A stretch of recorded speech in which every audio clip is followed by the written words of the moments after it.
of the Arakwal people, which is part of the Bundjalung Nation. And I pay my respects to elders past and present, and also extend a very warm welcome to any First Nations people joining us today. And as you may have heard just then, this conference is being recorded. So just running through some other housekeeping points. If you could all please keep your mics on mute and your cameras off, that just helps us with the bandwidth issues. And for the best viewing experience for the webinar, if you go to the middle section at the top of the screen and select View Active Cameras, and that'll give you a good view of the slides as well as the speakers as well. If you have any questions, please feel free to pop them into the chat box by clicking on the bubble speech at the top of the screen there. And as I said, as we proceed through the webinar, Create staff will answer those questions. But if there are further questions, we obviously will get to those at the end of the webinar, and we can put them to the panel as well. And as well, we're joined by our amazing Auslan interpreters, and those who need to access live captioning, you can do that via the link that will be posted in the chat area. So welcome to you all. To kick us off, I'm just going to hand over to one of our team members, Colin Kinchler, and he's going to take us through a very quick overview of the Round 2 arts and cultural funding programs that are currently open. Thanks, Colin. Yes, thanks, Peter. Hi, everyone. Thanks for joining us this afternoon for this webinar. I'm sure it's going to be riveting because there's some really great information that will be shared with you this afternoon, and some really great guests. On the screen now, one can see 3 panels or 3 covers of the guidelines that are available through the Create New South Wales website. Nick, I might ask you to move the slides forward if you can, please. Thanks, Nick. And thanks, Peter.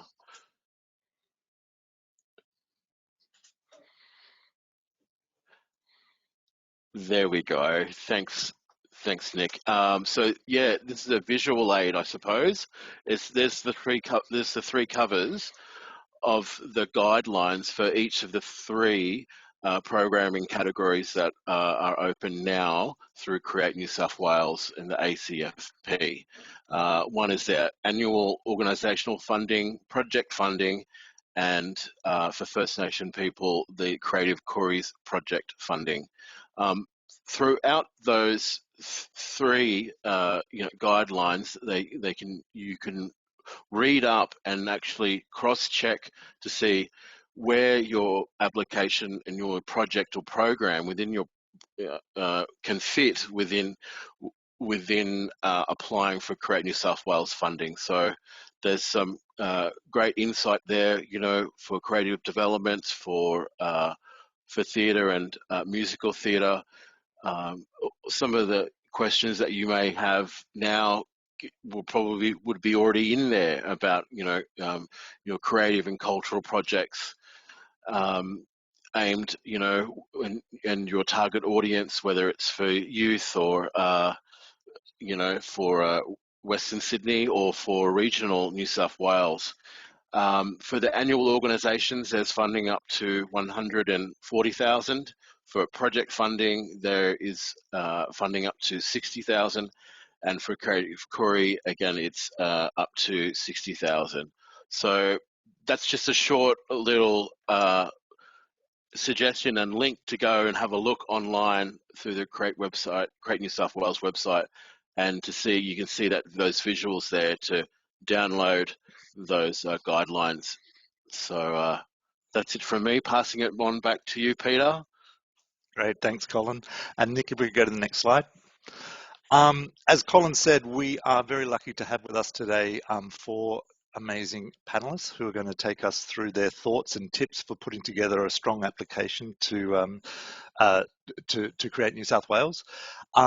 We invited 2 of our members of the Theatre and Musical Theatre Artform Advisory Board, and I'll introduce them in just a moment. But we've also invited 2 recent successful recipients to this particular Artform Board as well, to give you, I guess, a picture of both sides of that coin. We have Sarah Parsons, who's a board member, and she is the CEO for Outback Theatre for Young People. She's also a director on the board of Regional Arts New South Wales, and Sarah's held positions with the Australian Theatre for Young People, and as an educational facilitator for Jigsaw Theatre Company. And joining Sarah is Dan Potter, and he's the executive director for Shopfront Arts Co-op, and has worked extensively with theatre makers across the country. He sits on the board of Beyond Empathy, and he's also the chair of Theatre Network New South Wales. And our two previous successful applicants are joining us today, and they are Kate Gaul. And Kate is a theatre and opera director, as well as a creative producer and festival director who's worked throughout Australia and abroad.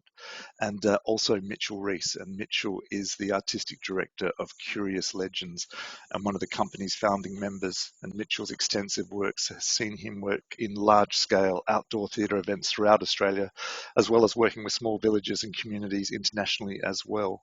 So a big thank you to all of you for joining us today. I know it's a very strange time of the year, and it's a very strange time that we find ourselves all in to start this year. So yeah, really appreciate you all being here. To kick us off, we're going to have a conversation around what you need to start thinking about before putting an application together. Nick, if we could run to the next slide, that'd be great. I'm just going to talk about some of the mechanics of that. Most of you probably know this, but for those who might be new to the funding program, all of our funding applications go through the Smarty Grants program, and that is a case of setting up an account with Smarty Grants if you don't have one, and that's a simple process of clicking on to start an application from the front of our website. As Colin mentioned, it's really important that you have a look at the guidelines for what you're applying for, and these also can be found on our website, and that'll give you a really clear indication of the parameters, I guess, of the application that you need to put together. The other important thing to remember with the Smarty Grants program is that you can actually download a PDF of the application form to review that before starting the actual online application as well. So it's usually a good idea to have a look at that. I'm going to bring Sarah and Dan into this conversation now because I just wanted to have a bit of a conversation about what they feel are some of the things we should be thinking about before even starting an application when developing your project ideas. I might jump to you first, Sarah. Sure. Thanks, Peter, and hi, everybody. I think my initial suggestion would be to make sure you've got some project ideas before you think about applying for funding. So try not to see the funding pop up and go, there's some money, we should do something, but actually have some partners on board, ideas bubbling away, and things in the pipeline that you've already sort of started working on that you can then apply for that funding for. Great, thanks, Sarah. And Dan, do you want to add anything to that in terms of things we should be thinking about? Yeah, I would echo what Sarah has said, but I would also add two practical things. Can you hear me okay? Yeah, no, that's good. Right. It sounds really weird in this room. Okay. Two practical things that I would add are that in Smarty Grants, you can download the PDF, but actually there are some questions that pop up based on your answers to other questions. Mm-hmm. So I would put in as much information as you can at the beginning about who you are, and then come back at a midpoint and put some more information in and make sure you haven't missed any questions, because a lot of people I know have had new questions pop up when they've tried to put it in 10 minutes before the deadline. And hit support material early. So once you know what your project is, start looking for your support material, not just support letters, even though they take a long time to get from people sometimes, but also other stuff that will show people your work, because not all of the members of the board will live where you are and will not have had the opportunity to see your work necessarily. So being able to kind of educate us, find good support material that can educate us on what you do, I think, before it gets too late, because that's another thing. It's another trap that people get into at the 10-minute mark. Definitely. Yeah, great. Yeah, totally. And we'll take a bigger look, I guess, at support material and some of the questions around that as well a little bit later. But I think that's all great advice. And it's about like really preparing yourself for what's coming up in that application process. And there are going to be some things that are quicker than others, and definitely that looking for those support letters and making sure you've got meaningful support letters is quite a process. So allowing yourself, good time and also obviously things like, when you're looking at your project partners and making sure they're all in place. And there are going to be some common things with all applications that are going to be asking about, who the key artistic personnel are and getting information about who you're working with. So preparing yourself as much as possible is always strong advice. In terms of the application, there are 3 key areas of the application that you're going to need to address, and I'll be asking our assessment panel members to talk through what they're looking for in those assessment criteria areas. But the 3 key areas that you'll need to respond to are in the areas of merit, impact and viability. And merit is really about the vision and the objectives of your project, including key personnel and key activities that are associated with the program that you're seeking funding for. Impact, this is like looking at what's the overall impact and outcomes of the proposed activity. And you can select 3 areas of impact as well. You could look at impact on your audience or impact on the art form, and also operational impact in terms of the organisation as well. And then there's also viability, and that really primarily is about the financial considerations of the project, and importantly, putting together a realistic and achievable budget as well. So they're the 3 areas that appear in the form when you're putting your application together, and they're the 3 areas your responses get assessed by the assessment board members.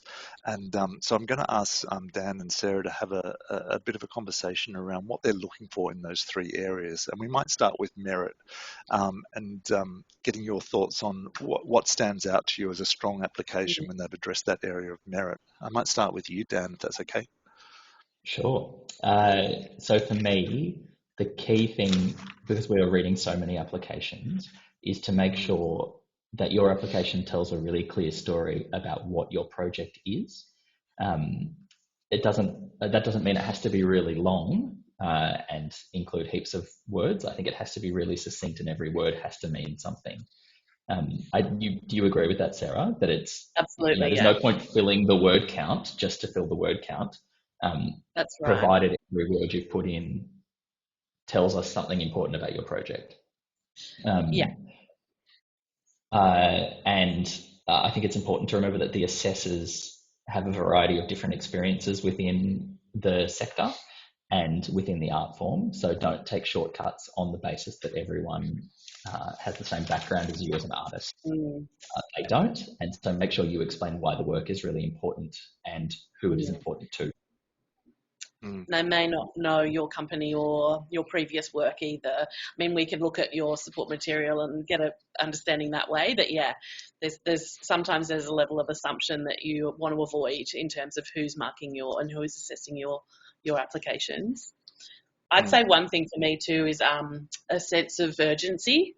Why this project and why now? I always sort of have that question at the forefront when I'm starting to look at things.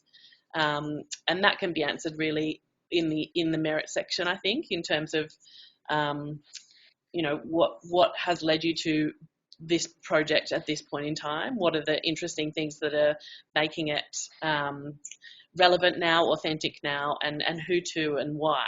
I think that I always start from sort of that big level and then work my way down. Great. Yeah, and in terms of the webinars that we've been doing with other Artform board members, this is a very common response in terms of what they're looking for, and that strong case to be made for merit. And it is about a really compelling story and a really compelling argument about the project. One thing that often comes up in terms of feedback from board members is talking about the substantiation of claims made in applications. And I'd love to hear your thoughts on that too, in terms of what you're looking for when claims are made within an application and where you look for that substantiation within an application. Definitely. I'm happy to jump in, Dan, if that's all right. That's great. I think for me, if every sentence is important in a funding application. And so if you say that this is going to be a meaningful work for people of Western Sydney, that sits in my brain, and then later on when I'm going back to look at those priority areas, that's something I'm really going to be exploring. I think if you make a claim, substantiate it. And the claim may be that this project will change lives, and I've read that before, and that's fair to say. But then how and whose lives? And show me that happened before. Those are the things we want to see, that you're being specific, but you're also having measurable outcomes. Yeah, great. Dan, did you want to add to that? Yeah, I would say one of the places that I look to substantiate claims is in the budget, to make sure that what you've said you are doing matches the budget, because the budget doesn't lie. The budget is it is what it is. There's no flower around it. And if you've said that you are, well, again, Western Sydney, or if you are going to tour regionally, or if you are putting on a work that will be live streamed, and then there's no information in the budget about how that's going to happen, that makes me unsure about whether you will have the resources to do it. So even if that is in kind, and I know we'll probably touch on budgets later, but even if that is in kind support, it should be represented there, because that's sort of where I go to check that things are considered. I had a couple of other notes around what we look for with merit based on the criteria. Is the vision engaging? Does it innovate? And does it provide a meaningful contribution to the sector? Does it engage with the right people or communities or geography and artists? And are the right artists or arts workers with the right skills involved to make the project successful? Is it clear what each collaborator will bring to the project? And are the goals and outcomes clear? I wrote that down this morning so that I would remember it, because it's based on the assessment criteria for each application. Yeah, fantastic. Beautiful. Yeah, and I think that point you made about where you look for substantiation of claims, I think is so spot on, in terms of it can appear throughout the application, and budget is obviously very important in terms of claims being substantiated, but can also sit in support material as well, and other areas of the application too.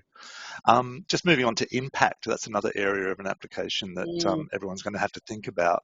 And as I mentioned earlier, impact, you can choose the area of impact that your project wants to be assessed on, and that could be in terms of audience, art form, or operational impact. You do get an opportunity to speak to all of them, but there's one key one that you get to select.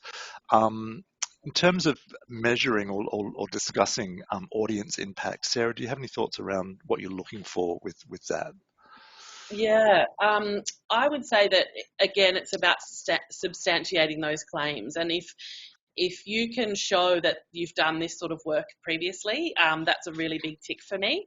I also think if you're looking at audience impact, sometimes that's about facts and figures, but other times that's also about having testimonials and, including some of that consultation work in the process as well. I guess in terms of audience versus art form, it's more of an external factor. So how are you going to be able to collaborate and collate that information once it's happened, and I guess measure that as well? That's something that I think is really important when you're thinking about audience impact. Yeah, I think that's... Dan, have you got anything to add to that? I would just say, if you're going with audience impact, know who your audience is. They're not always random people who sit in the dark in a theatre. They could be a community. There's lots of different people that could be stakeholders in your work that would be considered as audience. So I guess in the last round, there were quite a few applications who went, our audience is this many people who will see the work. And that was sort of, they didn't go deeper than that. And I think that's something to consider, that if you're going with audience impact, you need to really think about who they are. Absolutely. I was just wondering if either of you or both of you could tease out a little bit the area of art form impact, and what that could mean, and what you could be looking for in terms of some ways that a project can impact on the actual art form itself. Dan, do you want to go first? I was going to say the same thing.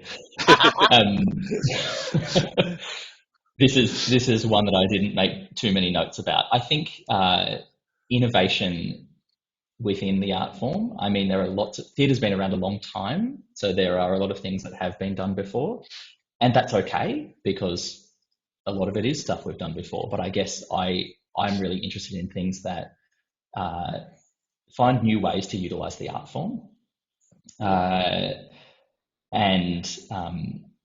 how that might extend the sector, I suppose, is another consideration. I know that sort of borders on capacity building, which is more operational. But I'm interested to see how those how things can be used differently and how those relationships can be used differently. Yeah, great.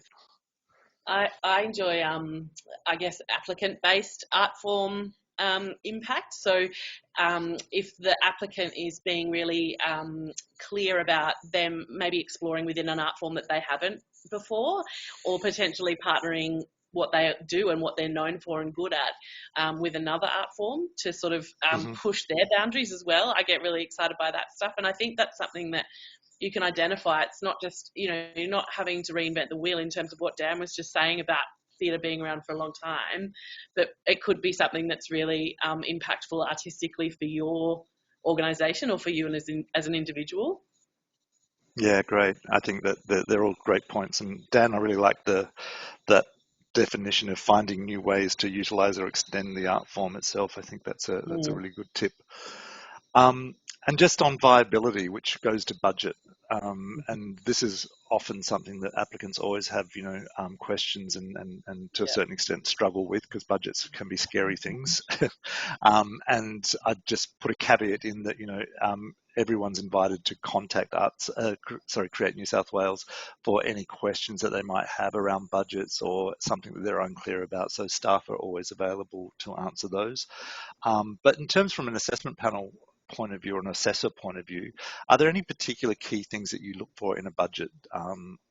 Obviously, the balancing of it is an important aspect, but there are other aspects within it that is a go-to area for you when you're looking at an application and an assessment process? Dan, do you have any key ones? So notation, I think, is really important. There is a field to put notes about what the budget in that line will cover, and I think that's really useful. If you're working with a particular artist, how many times are you getting them in? What does that chunk of money cover? Because it helps to paint a picture of what you're actually asking for and how it aligns with your project. Obviously, make sure it balances.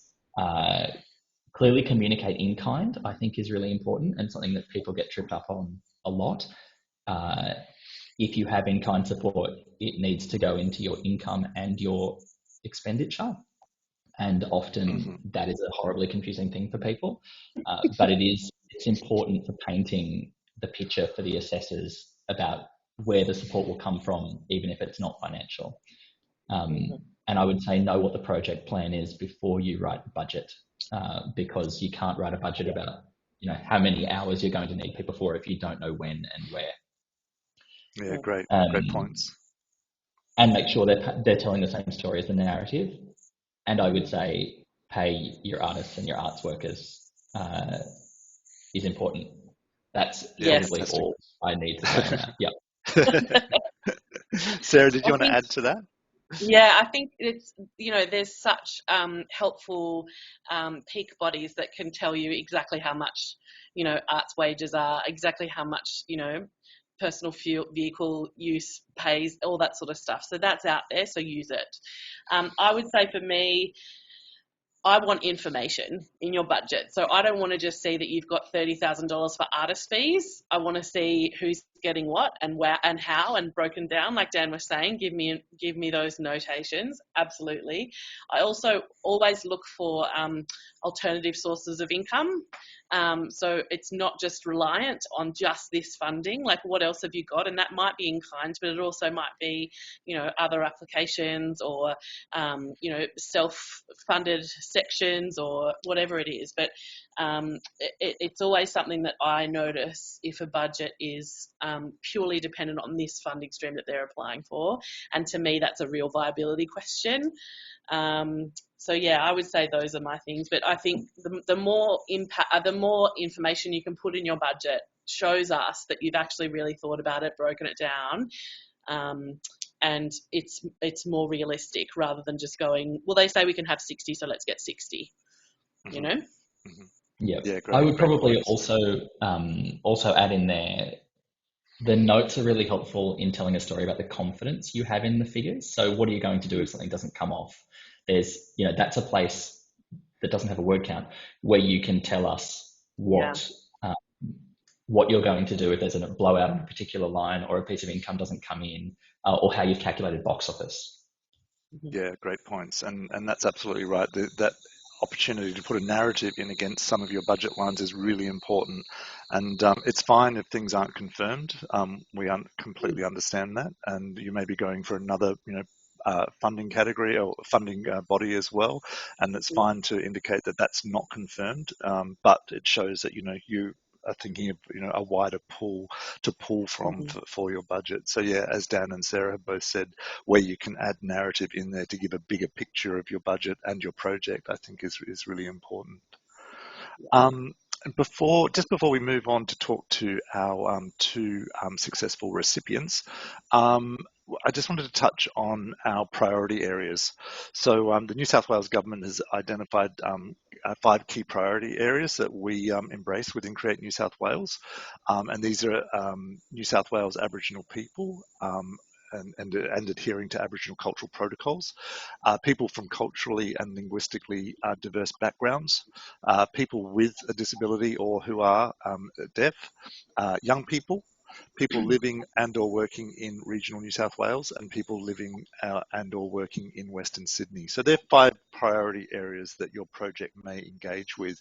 I should say at the beginning, it's not mandatory that you have a priority area in your application. You don't have to do that, but more often than not, projects do engage with one of these priority areas or more.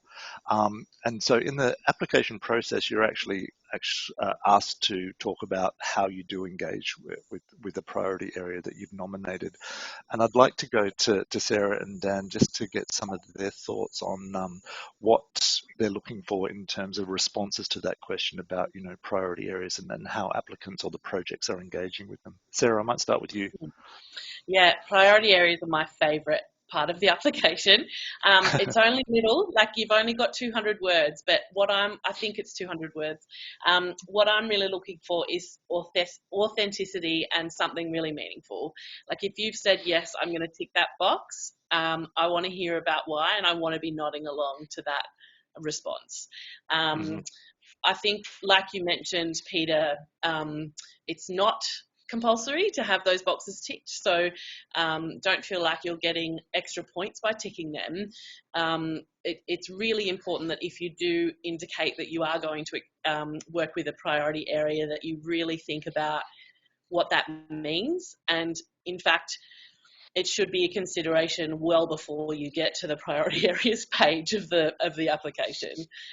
So how can you build some of those into the project from the very first, idea, rather than adding them as an end note? Great advice. I would agree with everything you've just said, Sarah, that if you are not embedding all of that into your project, then don't tick the box, because it will have the opposite effect to what you've intended. Absolutely. It's easy to see when it's a tack on to the end of a project. And also I would say, at least for me, I assume that you are making a work that will be accessible to audiences to some form of audiences. So saying, it's accessible to audiences just because it's there, for me, isn't very compelling. So for me, if you're going to tick the priority boxes, it should be about authentic, genuine engagement within the project. Fantastic. Yeah. All great points. And as we mentioned before, I think Dan, or perhaps Dan and Sarah both mentioned that, it can be expressed throughout the application as well. You can find indicators of, your engagement with priority areas in the budget. You can find it obviously in the project description. So again, it's about making sure that there's meaningful engagement with those priority areas that you've indicated. Thank you And so like much you for said, that. Peter, oh, sorry. I was just going to say, No, no, go. substantiating those claims, like that's a really good place to be able to do that. So if you're saying this is a work for young people, substantiate it in that section as well. Yeah, fantastic. Okay, I'm going to move on now to our 2 successful recipients, which sounds like a weird title, doesn't it? 2 successful recipients, Kate and Mitchell. I'm going to bring them into the conversation now. Kate, I might start with you, and we've done this because we thought it would be really helpful for potential applicants to have a look at, to see what sort of projects have been successful and have been supported through the Arts and Cultural Funding Program. So Kate, I might get you to give us just a little bit of a background on the project that was successful and that you'll be delivering. Okay. Yeah, sure. Hi, everyone. Yes, I applied for some funding last year, and it was for under $20,000, so it's slightly less information required, but the principles, I think, for the larger grant applications are the same. Our project was called It's Still Her Voice, and it's for a creative development and workshop showing of a work that collides both an opera and a drama. It considers technology and intimacy and also isolation. So it's sort of reflecting on our current time, but our impact is art form impact, and we're aiming to work towards building a nimble and compelling small music theatre work that can reach a wide audience without the sort of, the cumbersome infrastructure that's required for perhaps larger works. I guess it's also looking at 2 giants of the 20th century and making them, throwing them through a contemporary sieve of both a queer and feminist lens for the purposes of this project. Fantastic. Thanks, Kate. And I might bring Mitchell in at this point as well. Mitchell was successful with an annual program, which is slightly different to project funding. So Kate's project is for a specific project, and Mitchell, through his organisation, applied for annual funding and support, and I might ask Mitchell if you could give us a bit of an overview of the program that has been supported. G'day everyone, Mitchell here from Curious Legends in Newcastle from Warramai and Awabakal lands. So thanks for that, Peter. For us, it was about, I suppose, everything we're doing over the next year. So, we have a large number of outdoor productions that are in train. So for instance, we're working with some local Indigenous community here in Newcastle with Gimbag Gadigan in March. We have a range of other projects, Spirits of Newcastle, also, productions happening in the new annual festival. So for us, what we did is we were able to pitch everything that we were doing and basically put in, I guess our selling point was that, to the degree that we would like this to happen, it would not be possible without Create New South Wales. And then it was the process of putting together the application around that. Great, thank you. Thanks for that. Oh, sorry, cut you off then. I didn't mean to. That's all right. Do you want me to go on, or do you want to ask questions, Peter? What would you I do want to ask a couple of questions, and I want to get a sense of your approach to the actual application process. And I know it'll be slightly different for both of you because one was an annual program and Kate's was a project. But I might start with Kate in terms of what did you do in terms of your preparation for putting an application together? What are some of the key steps? The key step is to give it plenty of time, is to be thinking about it long before the application closes. Because I think for me, to make a good application, it does take around about 40 hours, probably more if it's a larger application. So I'm realistic about the time it will take. I consider the audience that will be reading the application. They may be peers, but as has already been said by the panel, some of the panel won't know of the work that I do. And the work that I'm interested in doing collides both music and theatre. So finding compelling words within the word limit around what it is that I want to do to describe the vision, but also what it will look and feel like does take time.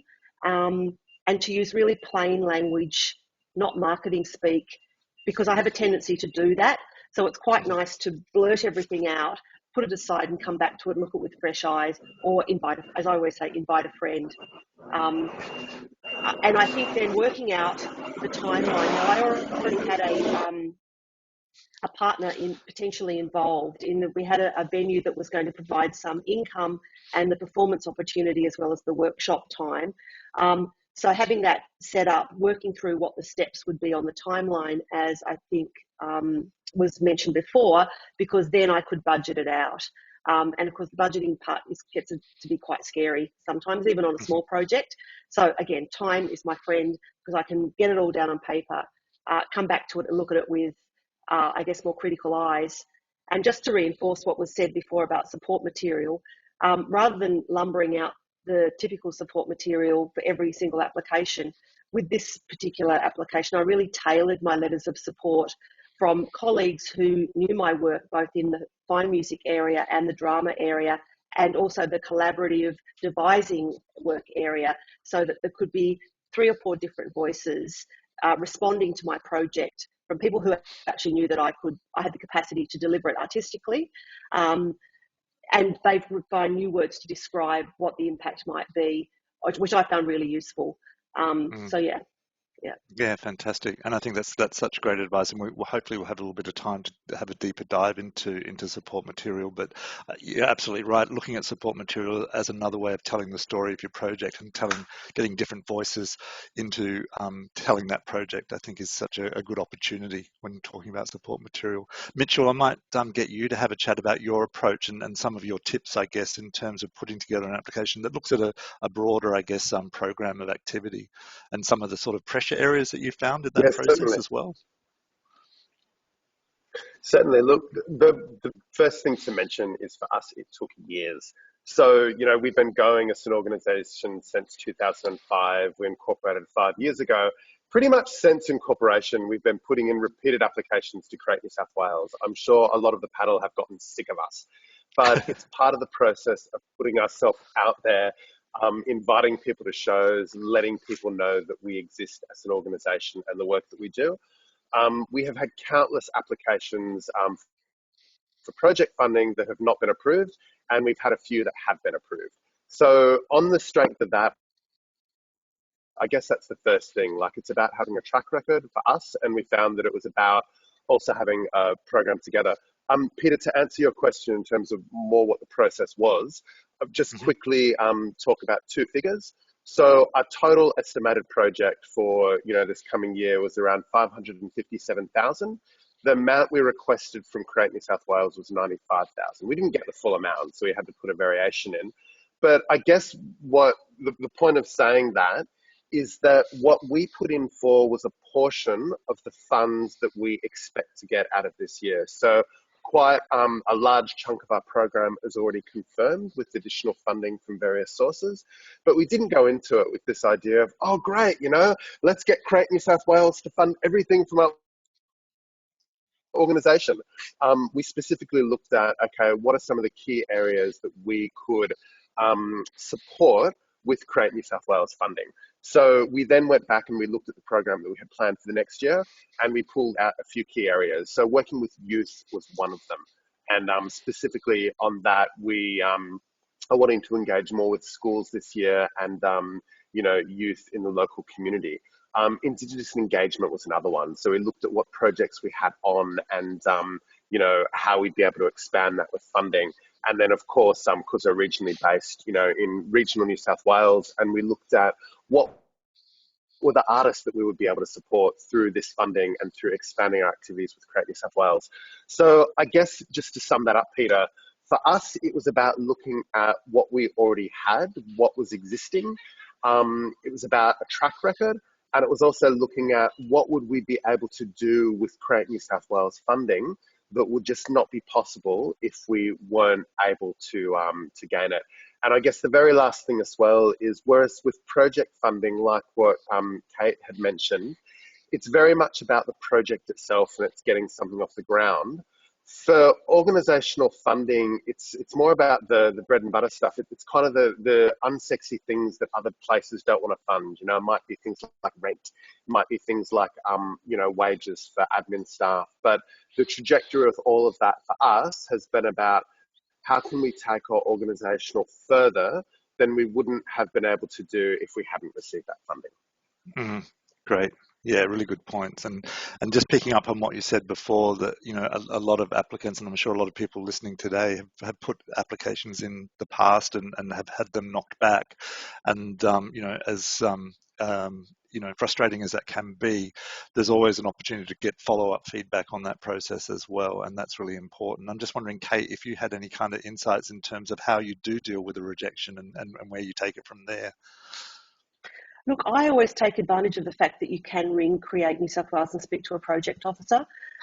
Usually they can provide some light, hopefully specifically about your application, but if not, just reinforce the general notes that come out to unsuccessful applicants, which might be, we all know the rounds are competitive, but it might be a highlight on something like support material or priority areas. And look, it's always interesting to chat to the project officer and just reflect on perhaps why the application wasn't as competitive as it could be. And if the project is still alive when the next funding round turns up, have another crack at it. Learn from it, I think. Yeah, absolutely. Mitchell, did you want to add anything to that in terms of the rejection process? Much the same. I mean, it's an opportunity. For us, we're in it for the long haul. Yeah. We might be rejected this time and, get it next time.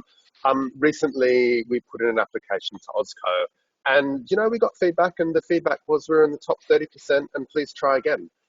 So we're working on our application that we'll be putting on in March. So you have to keep trying. And the one thing I tell people is that if you put in an application and it's rejected, you're already ahead of the bunch because you can get feedback as to why. And work on that for the future. So it's crucial just to take those rejections and understand it's part of the process. Yeah, great.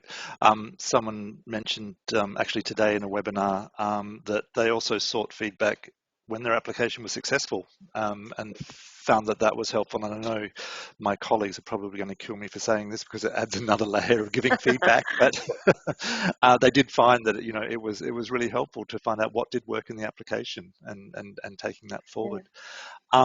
I don't know if there's a general comment you want to make about feedback, Sarah. I mean, obviously during your deliberations as assessment panel members, there is, the process that you go through with assessment, and we try and capture relevant feedback so that we can provide that where we're able to. But I don't know if you had any comments around that area at all. Well, I guess for us, the majority of people that are on the panel are applicants as well. So we understand, and we really make sure that we prioritise specific feedback whenever we can. And so you're right, Peter, during those conversations we have as a panel, we obviously the amazing Create staff are in the background capturing all of our, brain firings, but feedback is a really important part of that process for us, I know, as a panel, and I'm sure Dan will agree, and it is there for you. So as Mitchell and as Kate have said, that is an incredible resource for moving forward if you do have an unsuccessful application, of getting some, I guess, little points to move forward and have a crack at the next time. Dan, I don't know if you wanted to add anything to that. This was one of my things that I had written down in my notes, but I didn't know where it would live, but I felt it was really important, so I'm glad it's come up. Yes, we spent so much time talking about feedback. So it is really useful. And one thing I observed in the last round is that the panel remembers when they've seen an application before, and that they can see when the advice has been taken on 100%. From the feedback. And there was more than one application in the last round that was successful because they had taken on feedback and really thought about the project and applied again. So I can't understate or overstate the importance of the feedback. Yeah, fantastic. Thank you for that. So I'm kind of glad I got you all on screen again now, because I'm going to go to asking you all to respond to one or two of your best tips, I guess, for putting applications together, both from an assessor point of view, but also from an applicant point of view. And I'm going to look across my screen and give you a couple of seconds to kind of ponder that. But we're kind of after, what your best tips are. What are the standout sort of, things you should think about when putting your application together? And Kate's going to go first. I'll jump in because it's one of my big ones, and it's often one that I discuss with colleagues. And Sarah and Daniel have both delved into this today. And I hope that it's been specific enough for everybody listening. Substantiate your claims through solid support material and budget notes. Yeah, great. Thanks, Kate. Yeah, and you can dig into letters of support. You can dig into your own personal biography and show reels and stuff that you add. And also the budget, as Daniel says, doesn't lie. Everything has to tell the same story, and that's why it takes time. But if you can substantiate your claims, you'll get into the top 30%, hopefully. Yeah. Great. Thank you, Kate. Anyone else want to jump in, or shall I pick? Yeah, I'll jump in now. I'm just going to pretty much echo what Kate has said, but I would say support and partnerships. So for us, what's been crucial is how do we not only show our support material, but how do we show it in such a way which is clear what the partnerships we have are. So we don't operate in a silo. We work a lot with community and other artists and businesses, and that's really the strength of what we have to offer as an organisation. So for us, it's been about the support and how do we show those partnerships in a really tangible way. Sometimes it's through support materials, sometimes it's through support letters, sometimes it's through past things we've done, but that's the biggest key for us as an organisation. Yeah, great. Thanks, Mitchell. Sarah? I would say, and harking back to the point I made very early on about urgency, why now, why this? Like you just said, Mitchell, none of us work in silos. So I sometimes think that proving that consultation, so have you talked to your community, have you talked to your partners, have you talked to your potential audience, like where are the feelers that you've put out with regards to this project that just shows that you're thinking it on a bigger scale than just internally? That's what I look for. Great. And Dan? Yeah, I think that's really important, Parsons. The kind of deeper engagement is displayed with partners and communities. But the thing I was going to say was authenticity, like when the applicant really knows their project and has not modified the square peg to fit it in the hole, like they know what it is and it's very clear that they communicated it in their voice, that you can actually, they're not trying to make it fit, it's just they're telling you what the work is. I think that's really important. Yeah. Great.